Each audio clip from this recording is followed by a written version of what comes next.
बहुत सारे मैसेजेस आते हैं या फिर मेरे क्लाइंट में से भी बहुत कोई मुझसे ये कहते हैं कि मैं मूव ऑन नहीं कर पा रहा हूँ, मैं इस ब्रेकअप से निकल ही नहीं पा रहा हूँ, मैं अपने माइंड से ये निकाल ही नहीं पा रहा हूँ कि उसने मुझे धोखा दिया है, मैं अपनी लाइफ को बेटर कर ही नहीं पा रहा हूँ, मुझे लग रहा है कि मैं किसी अंधेरे में घुस गया हूँ जहाँ से मैं खुद को निकाल ही नहीं पा रहा हूँ। तो अगर आपका भी सिचुएशन ऐसा है, तो मैं खुद के एक्सपीरियंस से कुछ ऐसे स्टेप्स आपको बताने वाली हूँ, जो लिटरली काम करता है, आपको ईज़िली इस ब्रेकअप से मूव ऑन कराएगा। लेकिन सबसे पहला शर्त ये है कि आप में विलिंग होना चाहिए। If you willing to move on, then you can move on. क्योंकि विलिंग मैंने इसलिए कहा कि जब तक आप अंदर से खुद नहीं चाहेंगे कि मुझे मूव ऑन करना है, मुझे यहाँ से निकलना है, तो मैं कुछ भी बोल दूँ या फिर कोई भी आपको कुछ भी बोल दे, आप मूव ऑन नहीं कर पाएँगे। इसलिए सबसे पहले आपके अंदर से ये आवाज़ आना चाहिए। आप अंदर से रेडी होना चाहिए कि हाँ, मुझे मूव ऑन करना है, मुझे किसी भी हालत में मूव ऑन करना ही है। तो मैं आज की वीडियो में एक के बाद एक स्टेप बताती जा रही हूँ, ध्यान से सुनना और सेम टू सेम उसको करने की कोशिश करना। जैसे मैंने इज़िली मूव ऑन किया था, सेम टू सेम आप भी कर पाओगे। तो सबसे पहला स्टेप है जर्नल। लिखो, बस लिखो। तुमको बस लिखना है। अपने अंदर जो कुछ भी तुम जमा करके रखे हो उसको बस लिखते जाओ। कोई भी डायरी लो, कॉपी लो और बैठ जाओ और जो भी थिंकिंग तुम्हारे दिमाग में आ रहा है बस रैंडमली लिखते जाओ। इसका कोई प्रोसेस नहीं है, इसका कोई स्टाइल नहीं है, इसका कोई तकनीक नहीं है। बस जित जो भी आ रहा है, जैसे भी आ रहा है उसको निकालो और लिखते जाओ, लिखते जाओ, लिखते जाओ।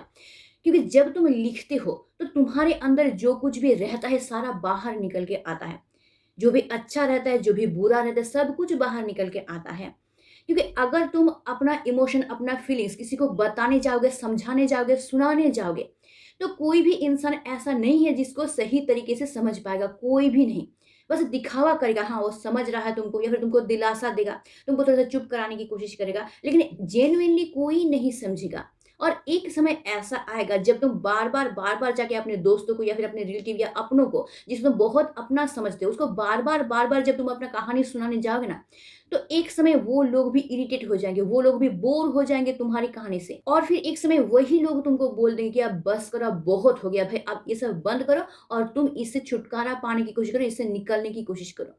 तो वो लोग भी आपके इमोशन को कुछ देर ही समझेंगे, हमेशा नहीं समझेंगे, क्योंकि कोई भी इंसान इस इमोशन का जो प्रेशर है इसको झेलना चाहता ही नहीं है, अपना भी नहीं, दूसरा का भी नहीं। इसलिए सबसे बेहतर तरीका है लिखना, क्योंकि जब तुम लिखते हो तो तुम बिंदास फ्रीली लिखते हो। वहाँ पे तुमको कोई जज नहीं करता है या फिर तुमको रोकता-टोकता नहीं है कोई या फिर तुमको ये नहीं कहता है कि अब बस करो या फिर तुमको दिशा नहीं दिखाता है कि तुमको ये करना चाहिए, तुमको वो करना चाहिए। यानी कि तुम्हारे पास ऐसा कोई होना चाहिए जो तुम्हारे बातों को सुने, तुम्हारे इमोशन को सिर्फ़ सुने, तुमको जज ना करे या फिर तुमको रोकने की कोशिश ना करे या फिर तुमको दिशा दिखाने की कोशिश ना करे। तो सबसे बढ़िया तरीका यही होता है कि लिखना, जो भी अपने मन में आ रहा है बस लिखते जाओ, लिखते जाओ। मैंने भी इसी प्रोसेस को अपनी लाइफ़ में फ़ॉलो किया था। मैं भी किसी को भी अगर जाके अपनी कहानी बताती थी कि मेरे साथ देखो ये हुआ है, उसने मेरे साथ ये किया है, अब मैं क्या करूँगा? कुछ हद तक वो लोग सुनते थे, समझने की भी कोशिश करते थे, शायद समझते भी थे। लेकिन जब मैं बार-बार, बार-बार इसी सिचुएशन को दोहराती थी उनके सामने जाके, तो मैं देख पाती थी उनके फेस का एक्सप्रेशन कि वो लोग भी बहुत ज़्यादा इरिटेट हो रहे हैं, मुझसे बहुत बोर हो रहे हैं और मुझे देख के शायद खुद को बचाने के लिए भागने की कोशिश कर रहे हैं। तो इसीलिए सबसे बेहतर तरीका है कि तुम लिखो। लिखने से क्या होता है, तुम्हारे अंदर जो जमा है, जो पेन तुम्हारा जमा है, जिसको तुम पूरी तरीके से अपने अंदर समेट के रखे हो या फिर अपने दिमाग में भर के रखे हो जिस प्रेशर को, वो प्रेशर पूरी तरीके से बाहर निकल के आता है। तुम्हारे अंदर जो पेन हो रहा है, जो तकलीफ हो रहा है, तुम्हारे मन में तकलीफ हो रहा है, तुम्हारे फिजिकल तकलीफ हो रहा है, तुम्हारे माइंड में तकलीफ हो रहा है, सारा चीज़ निकल के आता रहता है। और जो दिमाग में आता है कि मैंने उसके साथ ये किया था, उसने मेरे साथ ये किया था, मैंने ये किया था बोल के ये हुआ, मेरे साथ ऐसा क्यों हुआ, ऐसा मेरे साथ नहीं होना चाहिए था, उसने मेरे साथ ऐसा क्यों किया? मैंने उसके लिए इतना सब कुछ किया फिर भी उसने मुझे नहीं समझा। जो भी आ रहा है मन में बस रैंडमली लिखते जाओ, लिखते जाओ, लिखते जाओ। मैंने भी इसी प्रोसेस को फ़ॉलो किया था। जो भी मेरे दिमाग में आता था मैं सिर्फ रैंडमली लिखता था। ना मैं किसी को दोष देता था, ना कंप्लेन करता था, ना कुछ करता था। जो भी मन में आता है बस मैं लिखती जाती थी। अगर गॉड को भी तुमको लिखना है कि तुमको शांति नहीं मिल रहा, इस तरीके से लिख के तुमको गॉड को ही बोलना है कि गॉड मेरे साथ ऐसा क्यों हुआ, उसने मेरे साथ ऐसा क्यों किया। गॉड को ही लिखो, रैंडमली लिखो, जो भी दिमाग में आ रहा है, जो भी मन में आ रहा है लिखो। तुम देखना कि लिखने के बाद तुमको इतना ज़्यादा शांति मिलेगा और अंदर से तुम इतना ज़्यादा हल्का फ़ील करोगे ना, उतना शांति और उतना हल्का फ़ील तुमको कोई नहीं करवा सकता है। लिखने से 50% तकलीफ तुम्हारा ऐसे ही दूर हो जाएगा। इससे तुम खुद को मूव ऑन कराने के लिए रेडी कर पाओगे। और अगर तुमको ये डर लगता है कि मैं अगर लिखूँगा तो कोई अगर पढ़ लेगा तो, कोई मुझे क्या समझेगा? तो लिखो और उसको जेनुइनली फाड़ो और फाड़ के उसको फेंक दो। जितना बार लिख रहे हो उतना बार उसको फाड़ो, उसको फेंक दो। तुम देखना फाड़ के फेंकने के बाद और ज़्यादा तुमको शांति मिलने वाला है। तो इसलिए कोई भी एक जो नॉन अट्रैक्टिव सा कॉपी तुम्हारे पास पड़ा हुआ है ना, उस कॉपी को लो और लेने के बाद उसमें रैंडमली लिखते जाओ। जो भी दिमाग में आ रहा है, जो भी मन में आ रहा है, रैंडमली लिखते जाओ। मैं ये नहीं कह रही हूँ कि तुम्हारा पूरा का पूरा तकलीफ गायब हो जाएगा इससे, लेकिन 50% तक तुम्हारा तकलीफ जो है, एकदम कम हो जाएगा। ये 100% गारंटी है। Second thing, engage in a new skill. नया स्किल सीखना शुरू कर दो जो कि तुमने अब से पहले कभी नहीं किया है, लेकिन तुमको उसमें इंटरेस्ट है। अगर तुम कोई भी नया स्किल को नए तरीके से सीखना शुरू करते हो, तो उसमें तुमको अपना दिमाग और अपना फिजिकल भी लगाना पड़ता है, यानी अपना हाथ पैर भी उसमें डालना पड़ता है, दिमाग को भी लगाना पड़ता है कि हम किस तरीके से इस स्किल को सीख सकते हैं। यानी कि तुम्हारा पूरा का बॉडी जो पार्ट है वो उसमें इन्वॉल्व हो जाता है, उसमें फोकस्ड हो जाता है। तो जब तुम्हारा दिमाग और शरीर दोनों उसमें फोकस्ड हो जाता है ना, तो तुम्हारा जो थिंकिंग जमा हुआ था ब्रेकअप की वजह से, वो किसी तरीके से ना पैरालाइज्ड हो जाता है। होना ही है, क्योंकि तुम पूरी तरीके से उसमें फोकस करो जो कि बिल्कुल नया चीज है तुम्हारे लिए। तो वो नया है, यानी कि तुमको बहुत बेहतर तरीके से उसको सीखना पड़ रहा है, उसके हर एक स्टेप को समझना पड़ रहा है, जिस वजह से तुम्हारा दिमाग में इन्वॉल्व हो रहा है। साथ ही साथ तुम स्किल को कर भी रहे हो, यानी कि फिजिकली तुम उसमें इन्वॉल्व हो रहे हो, मतलब तुम्हारा 100% उसमें इन्वॉल्व हो रहा है। यानी ऐसा कोई जगह बच ही नहीं रहा है जो वहां पे इन्वॉल्व ना हो, दूसरी तरफ जा सके। यानी कि तुम्हारा वो जो थिंकिंग जमा हुआ था ब्रेकअप की वजह से, वो थिंकिंग और जिंदा होने का समय ही नहीं पाता है, वो थिंकिंग वापस आने का समय ही नहीं पाता है, क्योंकि तुम खुद को इतना ज्यादा उसमें इन्वॉल्व कर चुके होते हो।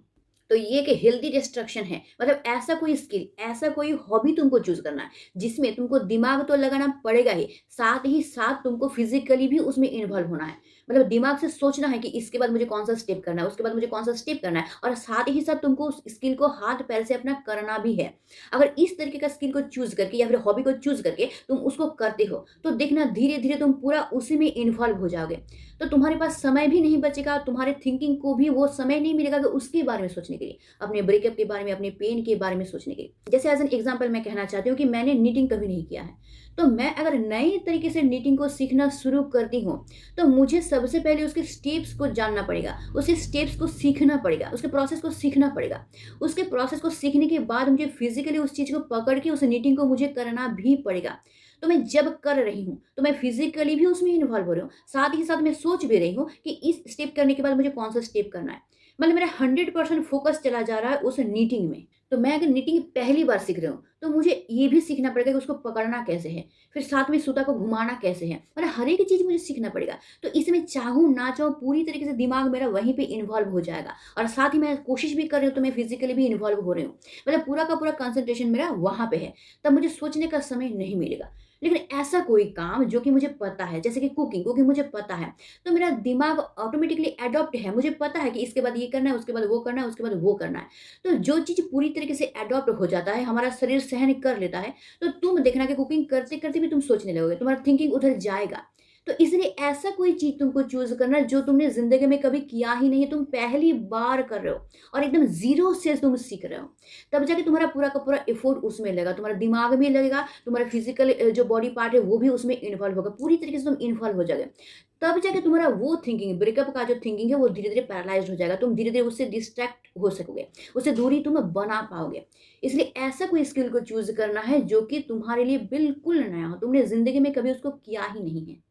और साथ ही साथ ऐसी चीज़ को चूज़ करना जिसमें तुमको इंटरेस्ट हो।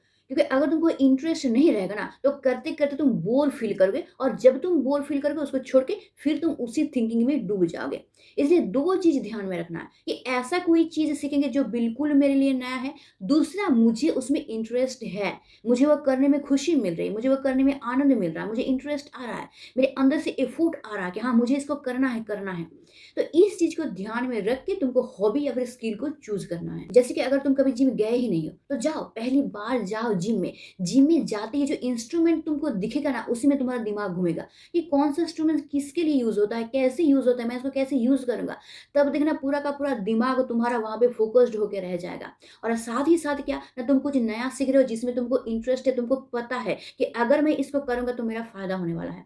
यानी ऐसा कोई चीज़ जिसमें तुमको बेनिफिट मिले, तुम खुद के लिए कुछ कर रहे हो। यानी खुद के लिए कर रहे हो, तुमको जेनुइनली खुशी मिलेगा, नेचुरली एक खुशी मिलेगा कि मैं खुद के लिए कुछ कर रहा हूँ। लेकिन ऐसा कोई चीज़ तुम करोगे जो कि तुम एक जगह बैठे-बैठे कर रहे हो, एक जगह बैठे हो उसको कर रहे हो, जैसे बुक रीड कर रहे हो तुम एक जगह बैठे-बैठे। तो तुम देखना बुक रीड करते-करते तुम्हारा थिंकिंग फिर उसी ब्रेकअप की तरफ तुम्हारा चला जाएगा। तो ऐसा नहीं करना कि एक जगह बैठ के कोई काम करना है, ऐसा कोई काम तुमको करना है जिसमें तुम्हारा दिमाग में लगे, साथ ही साथ तुम्हारा शरीर भी उसमें इन्वॉल्व हो, ऐसा कोई काम करना है। और साथ ही साथ ऐसा थिंकिंग दिमाग में लाना है कि मैं ऐसा कोई काम करूँगा जो मैं खुद के लिए करूँगा, जिसमें मुझे खुशी मिले, जिसमें मुझे बेनिफिट हो।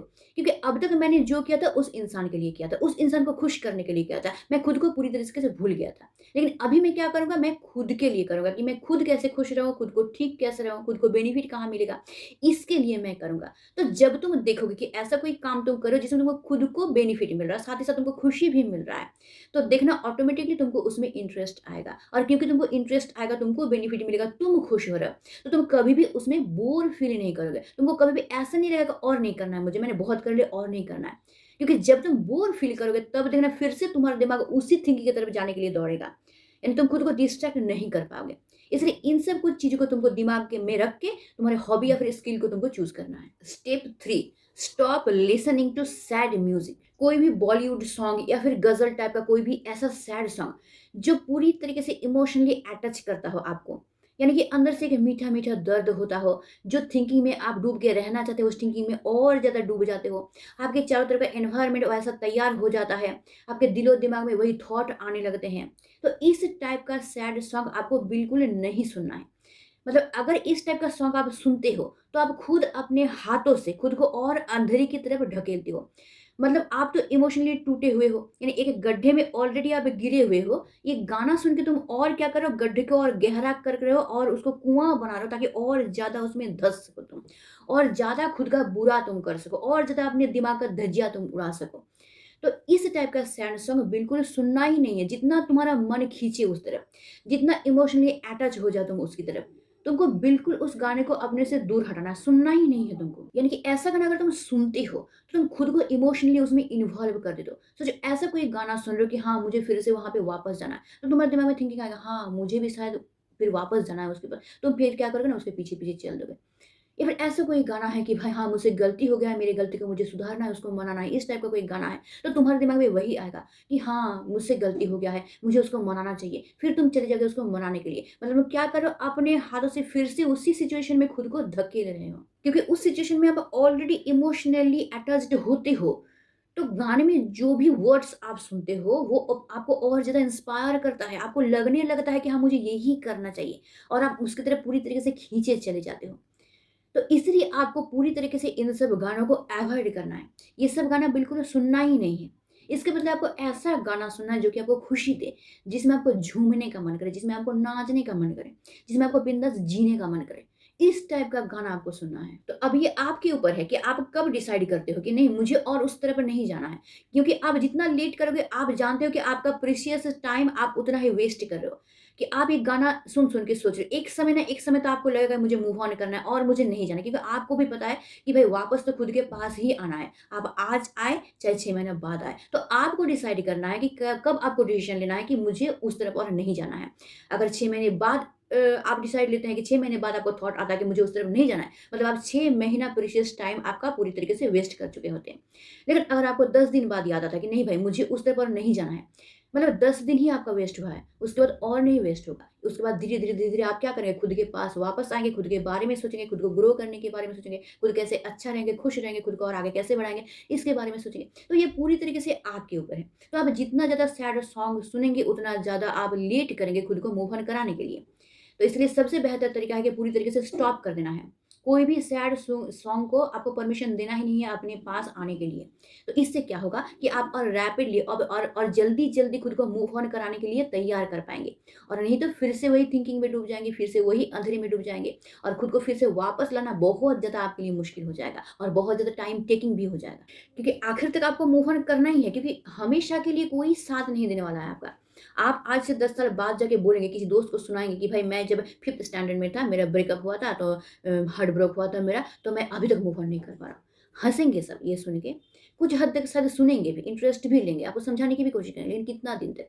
हमेशा के लिए कोई आपका साथ नहीं देने वाला है। तो जब अंत तक आपको मूव ऑन करना ही है, तो अभी क्यों नहीं? अभी क्यों नहीं आप स्टेप लेंगे? तो और स्टेप लेने के लिए ही आपको उस सॉन्ग को दूर हटाना है, ताकि वो आपके इर्द-गिर्द आ ही ना सके, वो आपको खींच ही ना सके कि आप मूव ऑन ना कर पाएँ। Point number 4, build a routine. खुद के लिए तुमको एक रूटीन तैयार करना है, क्योंकि अब तक तुम पूरी तरीके से उसमें इन्वॉल्व थे। तुम्हारा कोई पर्टिकुलर रूटीन नहीं था जो कि तुम्हारे खुद के लिए था। तो अभी तुमको वही करना है कि खुद के लिए तुमको एक रूटीन बनाना है। अब रूटीन बनाने का मतलब मैं ऐसा नहीं बोल के हार्ड कोई रूटीन बनाना है, एकदम step by step discipline wise उसको तुमको फॉलो करना है, नहीं।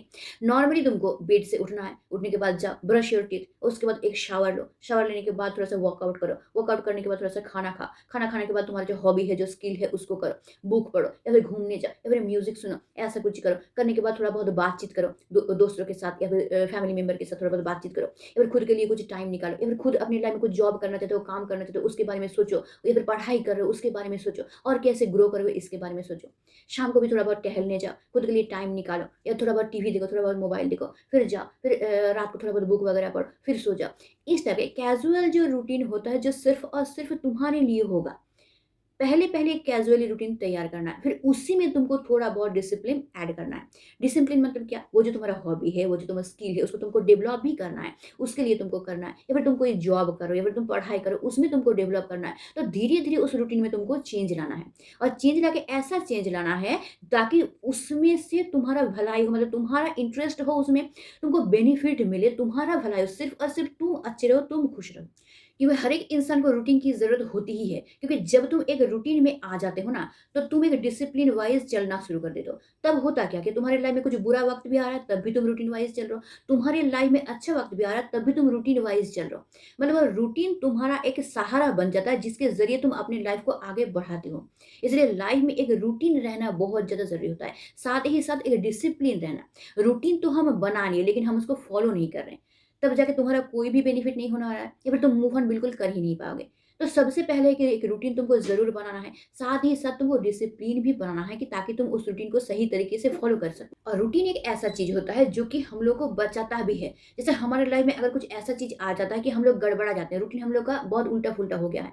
तो मुझे ये पता है कि अभी सुबह है तो शाम को मुझे क्या करना है, या फिर आज मैं ये कर रही हूँ तो कल मुझे क्या करना है। यानी मेरा रूटीन सेट है, आज का दिन भले ही मेरा गड़बड़ा गया है, आज के दिन में मेरे साथ ऐसा कुछ हो गया जो मेरा खराब वक़्त आ गया है, मेरे साथ कुछ बुरा हो रहा है, मैं उलझ के रह गई हूँ। लेकिन अगर मेरे पास एक रूटीन रहेगा तो आज का दिन ही मेरा उलझेगा, कल फिर मैं उस रूटीन में शिफ्ट हो जाऊँगी। यानी मुझे पहले से पता होगा कि किसके बाद मुझे क्या करना है। तो मेरा लाइफ़ पूरी तरीके से पज़ल नहीं होगा, उलझेगा नहीं। मुझे पता है कि मुझे इसके बाद इसको करना है, मुझे इसके बाद इसको करना है, मैं वहाँ पे जाके पूरी तरीके से सेट हो जाऊँगी। मतलब कोई भी सिचुएशन हमारे लाइफ़ में आए, वो रूटीन जो होता है वो हम लोगों को सेव करता है, उससे हम लोगों को बचाता है, ताकि मैं पूरी तरह से उसमें इन्वॉल्व होके उलझ ना जाऊँ। पहले-पहले जब आप एक रूटीन बिल्ड करते हो, तो उसके अनुसार डिसिप्लिन वाइज़ चलना आपके लिए बहुत मुश्किल हो जाता है। लेकिन अगर डेली आप उस रूटीन को फॉलो करते रहोगे, तो ऑटोमेटिकली आप में एक आदत आ जाएगा, तब आप ऑटोमेटिकली उस रूटीन को फॉलो करना शुरू कर दोगे। ज़बरदस्ती आपको उसको फॉलो करने की ज़रूरत नहीं पड़ेगी, या फिर तकलीफ भी नहीं होगी आपको फॉलो करवाने में, क्योंकि वो ऑलरेडी आपके अंदर एडॉप्ट हो चुका होगा। तो आप जेन्युइनली नॉर्मली आप उस रूटीन को फॉलो करना शुरू कर देंगे। अगर तुम पड़े के पड़े रह जाओगे, तुमको भी पता है कि दिन बीतता जाएगा, तुम्हारा समय वेस्ट होता जाएगा, उससे तुमको कोई भी बेनिफिट नहीं मिलेगा। लेकिन अगर रूटीन रहेगा ना तुम्हारे पास, तुमको पता होगा कि मेरे लाइफ में कुछ और भी है करने के लिए, ये चीज़ भी है जो कि मुझे करना है, सिर्फ़ वो इंसान ही नहीं है मेरे लिए। और अगर रूटीन नहीं रहेगा, तुमको समझ में नहीं आएगा कि तुम्हारे लाइफ के लिए इम्पोर्टेंट कौन-सा चीज़ है। तुमको लगेगा बस वही इंसान एक था, वो था तो मैं था, और वो अब नहीं है तो मेरे लिए कुछ भी नहीं है, मेरे लिए जीना ही बेकार है, ऐसा लगेगा। लेकिन अगर रूटीन एक सामने रहेगा तुम्हारा, तुमको पता होगा कि वो इंसान तो था मेरे लाइफ में, मेरे लाइफ का एक पार्ट था, लेकिन मेरे लाइफ में कुछ और भी चीज़ है जो कि मेरे लिए इम्पोर्टेंट है, मुझे करना है। क्योंकि ये ब्रेकअप का सिचुएशन तो इस एज के लिए है। अब इसके बाद एज जब तुम्हारा बढ़ेगा, तो तुम्हारे पास और भी प्रॉब्लम आने वाला है जिससे तुमको डील करना है। तो अगर यहीं से निकलने में तुम बहुत ज़्यादा टाइम लगा दोगे, उस प्रॉब्लम को तुम कैसे झेलोगे? इसीलिए तुम्हारे लिए में एक रूटीन होना बहुत ज़्यादा ज़रूरी होता है, जो कि तुमको ग्रो भी करेगा, और साथ ही साथ तुम खुद को इन्वॉल्व भी कर पाओगे उसमें, और वो तुमको हेल्प करेगा मूव ऑन करने के लिए। और अगर अभी तक कोई रूटीन है ही नहीं, तो आज से ही बनाना शुरू कर दो। चलो, टाइमली उठने से ही शुरू कर दो कि डेली हम टाइमली उठेंगे, ये रूटीन बना। उसके बाद डेली हम टाइमली सोने जाएँगे, ये रूटीन बना। धीरे-धीरे ऐड ऑन करो। उसके बाद एक स्किल ऐड कर दो, एक हॉबी ऐड कर दो, एक काम ऐड कर दो। टाइमली कोई भी काम हमको करना है, ये ऐड कर दो। हाँ, इस टाइम में मुझे खाना खाना है, ये ऐड कर दो। धीरे-धीरे ऐड ऑन करते जाओ। जब धीरे-धीरे ऐड ऑन करते जाओगे ऑटोमेटिकली तुम्हारा रूटीन बनता जाएगा और एक समय ऐसा आएगा तुम नॉर्मली उसको फॉलो करना शुरू कर दोगे। और इससे तुमको ये लगने लगेगा कि हाँ, मैं अपने पास हूँ, सब कुछ वो इंसान लेके नहीं गया है मेरे से। कुछ है, मैं खुद को बिल्ड कर रहा हूँ। कुछ ऐसा चीज़ है जो कि मैं अपने अंदर डाल रहा हूँ। मैं खुद को और बेहतर बना रहा हूँ। मैं हूँ, मेरा एक स्ट्रक्चर है। मैं अभी भी वैसा इंसान हूँ जो मैं हँसी-खुशी से जी सकता हूँ, अपनी लाइफ़ को आगे बढ़ा सकता हूँ। मेरे अंदर भी कुछ ऐसा है जिसमें मैं इन्वॉल्व रह सकता हूँ। वो इंसान तो एक पार्ट था जो चला गया। अब मेरे पास बहुत कुछ है जो मुझे अभी करना है, मुझे आगे बढ़ना है। तो ये रूटीन तुमको कॉन्फिडेंस दिलाएगा, तुमको इंस्पायर करेगा, तुमको मोटिवेट करेगा कि हाँ, मेरे लाइफ में बहुत कुछ है करने के लिए जो मुझे अभी करना है। और ये तुमको बहुत ईज़िली मूव ऑन कराने के लिए बहुत हेल्प करेगा। Fifth point, believe in something bigger than yourself. तो मुझे भी ये बहुत लेट से समझ में आया लेकिन एट लीस्ट समझ में आया। मैं भी इस चीज़ को बहुत अच्छी तरीके से समझ पाई। जैसे कि एज़ अ ह्यूमन बीइंग हमारे हाथ में सब कुछ नहीं होता है। हमारे हाथ में बस कुछ होता है जो कि हम लोग कर सकते हैं। मतलब एक टाइम तक हम लोग कुछ कर सकते हैं, लेकिन उसके बाद क्या होने वाला है या फिर उससे हम लोग क्या रिज़ल्ट मिलने वाला है, वो कुछ भी हमारे हाथ में नहीं होता है। या फिर हम लोग उसको कंट्रोल नहीं कर सकते या फिर हम लोग उसको हैंडल नहीं कर सकते। मतलब लास्ट तक ये देखने को मिलता है कि सब कुछ हमारे हाथ में नहीं होता है। हम लोग एज़ अ ह्यूमन बीइंग बहुत एक छोटे इंसान हैं, हमारे हाथ में इतना होता है कि हम लोग कुछ कर सकते हैं। कुछ करने का हमारे हाथ में होता है, लेकिन करने के बाद जो हम लोग को फीडबैक मिलेगा, क्या मिलेगा, वो हमारे हाथ में बिल्कुल भी नहीं होता है। यानी कि तुम्हारा रिलेशनशिप अभी है किसी के साथ, तो वो कितना दिन चलेगा, तुमको भी नहीं पता है।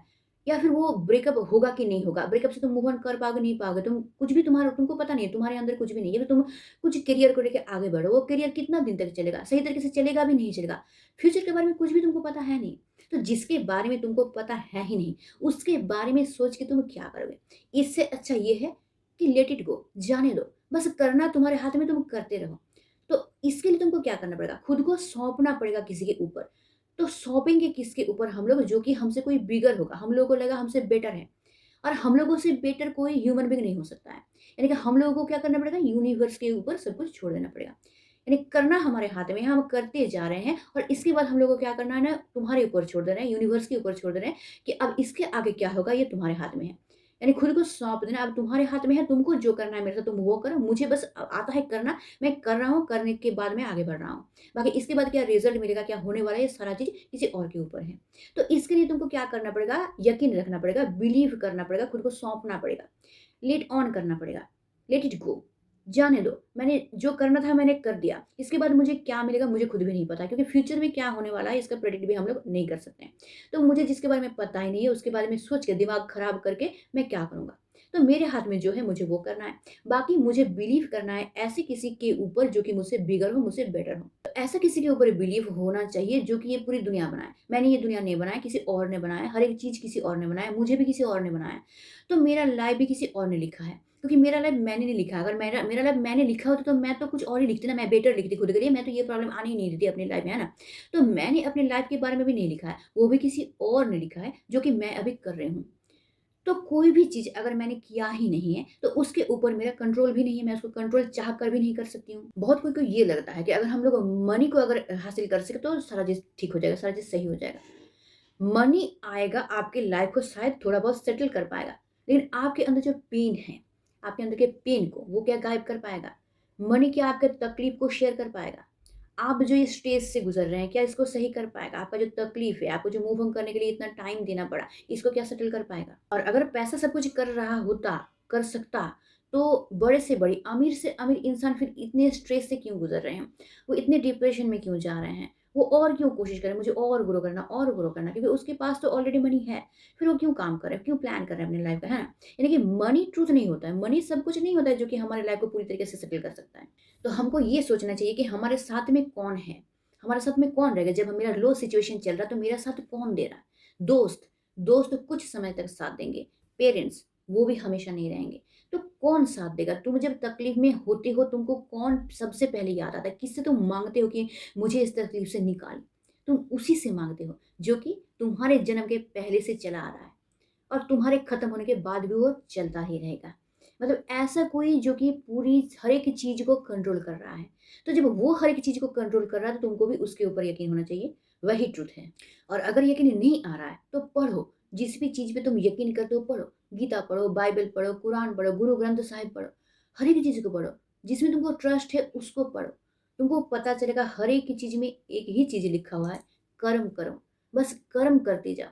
फल की चिंता मत करो, फल तुम्हारे हाथ में नहीं है और आगे भी फ्यूचर में क्या होने वाला है वो भी तुम्हारे हाथ में नहीं है। तुम्हारे हाथ में सिर्फ है कर्म करना, तो बस उसको करते जाओ। क्योंकि किसी और से अगर तुम पूछने जाओगे इसके बारे में तो किसी और को कितना ही पता है, उसको भी उतना ही पता है जितना भगवान ने उसके दिमाग में डाला है। मुझे भी उतना ही पता है जितना भगवान ने मेरे दिमाग में डाला है। उससे ज़्यादा पता भी नहीं है और उससे ज़्यादा तुमको कोई बता भी नहीं पाएगा। इसलिए एक्चुअल कौन बता पाएगा? वही जो बुक है वो, जिसको पढ़ के तुमको एक्चुअल ज्ञान मिलेगा, जिसको फॉलो करके इससे पहले भी लोग चले थे, इसके बाद भी लोग चलेंगे और जो ट्रू है। तुम सचमुच तुम्हारे हाथ में कुछ नहीं है, सिर्फ तुम्हारे हाथ में है करना तुम क्या करोगे। तुम सोचोगे, करोगे, इतना तुम्हारे हाथ में है। बाकी उसके बाद क्या होने वाला है ये भी तुम्हारे हाथ में नहीं है। तुम लाख कोशिश करने के बाद भी एक जॉब को हासिल नहीं कर सकते हो अगर तुम्हारे लिए वो जॉब नहीं है। तो अगर कुछ भी पता नहीं है तो किसी और से जानने की कोशिश मत करो। उन बुक को पढ़ो, कुरान को पढ़ो या फिर गीता पढ़ो, बाइबल पढ़ो, गुरु ग्रंथ पढ़ो या फिर सुनो। अभी तो सुनने का भी मौका है, सुनो। अगर देखते हो सुनने के बाद तुमको कुछ मिल नहीं रहा है, अच्छा कुछ मिल ही नहीं रहा, रिजेक्ट कर देना, मत सुनना। क्या होगा? 1 घंटा वेस्ट होगा, 2 घंटा वेस्ट होगा। ऐसे भी बहुत सारा समय हमारा वेस्ट हो जाता है इधर-उधर के काम में, तो 2 घंटा चला ही जाएगा। लेकिन मिलेगा क्या तुमको? मिलेगा तो कुछ अच्छा ही मिलेगा, कुछ सीख ही मिलेगा और लाइफ में सही तरीके से सही दिशा में आगे बढ़ने का एक रास्ता तुमको मिल जाएगा। तो बस अपने अंदर इसको डाल लो, बिलीव करो कि मैं तो इंसान हूँ, मैं कर ही क्या सकता हूँ? मैं कितना कर सकता हूँ? तो इससे अच्छा है मैं किसी और के ऊपर यकीन करूँ जो मुझसे बेटर है, जिन्होंने इस दुनिया को बनाया, जो सब कुछ कंट्रोल कर रहे हैं, जो सब कुछ हैंडल कर रहे हैं। मैं उसके ऊपर सब कुछ छोड़ देता हूँ। बस मुझे करना है, मैं करता जाऊँगा और बाकी सारा चीज़ उसके ऊपर है। वो जानता है, अब मेरे बारे में क्या करना है, क्या नहीं करना है, सब कुछ वो जानता है। और अगर तुम ये सोच रहे हो कि मेरे साथ ही क्यों बुरा हो रहा है, हर एक चीज़ मेरे साथ ही क्यों हो रहा है, तो थोड़ा-सा अपने आस-पास देख लो। एनिमल्स हैं, बर्ड्स हैं, प्लांट्स हैं, सबके साथ कुछ ना कुछ बुरा हो रहा है। सिर्फ़ तुम ही नहीं हो कि तुम्हारे साथ बुरा हो रहा है। किसी ना किसी के साथ कुछ ना कुछ हो ही रहा है, तो वो क्यों हो रहा है? वो उनके भी तो हाथ में नहीं है। अगर ठीक करना उनके हाथ में होता तो वो खुद ही ठीक कर लेते, है ना? तो ये मत सोचना कि तुम्हारे साथ ही सिर्फ़ बुरा हो रहा है। हर एक इंसान के साथ बुरा होता है और हर एक इंसान के हाथ में कुछ नहीं होता है करने के लिए। तो हर एक इंसान को वेट ही करना पड़ता है कि ठीक होने के लिए, और ठीक कौन करेगा? ठीक है, वही करेगा जिसके ऊपर हम लोग यकीन करते हैं। तो अगर सचमुच आप चाहते हो कि मूव ऑन करना है, अगर अंदर से आवाज़ आ रहा है नहीं बहुत बस अब हो गया, अब मुझे मूव ऑन करना ही है, तो ये कुछ स्टेप्स हैं जिसको अगर जेन्युइनली तुम फॉलो करते हो 100% इट विल वर्क। 100% इसको तुमको खींच-खाच के मूव ऑन करा के छोड़ेगा। बस एक बार करके देखो। क्योंकि मैंने इसको ट्राई किया, हाँ, लेकिन मैं ये बात बोलूँगी कि ये बहुत ईज़ी भी नहीं है। क्योंकि हार्ट ब्रेक होने के बाद सिचुएशन ऐसा होता है कि किसी भी तरीके से खुद को निकाल नहीं पाते हैं। जितना भी बोल दे इसको फॉलो करो, इसको करो, ये इतना भी आसान नहीं होता है, जो कि मैंने भी इसको झेला है। लेकिन शुरू करना है एक बार। एक बार शुरू करके देखो, फिर देखना धीरे-धीरे तुम मोशन में आ जाओगे और धीरे-धीरे तुम फ़ॉलो करना शुरू करोगे। तब जाके 1%, 2%, 3% कर करके तुम खुद को वहाँ से निकाल पाओगे। ऐसा ही होता है। मैं खुद अपने लाइफ़ के एक्सपीरियंस से बता रहा हूँ कि ये बहुत टफ़ है, बहुत हार्ड है खुद को मूव ऑन कराना, लेकिन नामुमकिन नहीं है। बस कोशिश करना है, अंदर में एक यकीन रखना है, एक विलिंग रहना चाहिए कि हाँ, मुझे करना है और बस आँख बंद करके इन सब स्टेप को फ़ॉलो करना है। कुछ दिन जाने दो, 2 महीना, 3 महीना जाने दो, तुम खुद को किसी और जगह पे पाओगे। तब तुमको नहीं लगेगा कि ये इतना भी टफ़ था। तब तुमको लगेगा ये तो बहुत ईज़ी था। मैं तो अपनी लाइफ़ को बहुत ईज़िली सेटल कर पाई हूँ। तो आई होप मैं बहुत अच्छी तरीके से तुम लोग को समझा पाई हूँ, अपनी लाइफ़ के एक्सपीरियंस से, कि किस तरीके से तुम खुद को मूव ऑन कर पाओगे और बहुत कम दिनों के अंदर ईज़िली कर पाओगे। और एक बार इस स्टेप को फ़ॉलो करके देखो और उसके बाद मुझे कमेंट करना। अभी कमेंट करने की ज़रूरत नहीं, करने के बाद अगर बेनिफिट मिलता है, तो मुझे कमेंट करना। और अगर वीडियो अच्छा लगा, इसको एक लाइक ज़रूर कर देना। दोस्तों के साथ शेयर भी कर देना, जिनका ब्रेकअप हुआ है, जो मूव ऑन करना चाहते हैं, उनके साथ शेयर भी कर देना। और अगर तुम नया हो मेरे चैनल पे, चैनल को ज़रूर सब्सक्राइब करके रख लेना, ताकि तुम्हारी लाइफ़ का हर एक प्रॉब्लम मैं सॉल्व कर सकूँ। तो आज के लिए बस इतना ही। स्टे ट्यून्ड, मिलते हैं।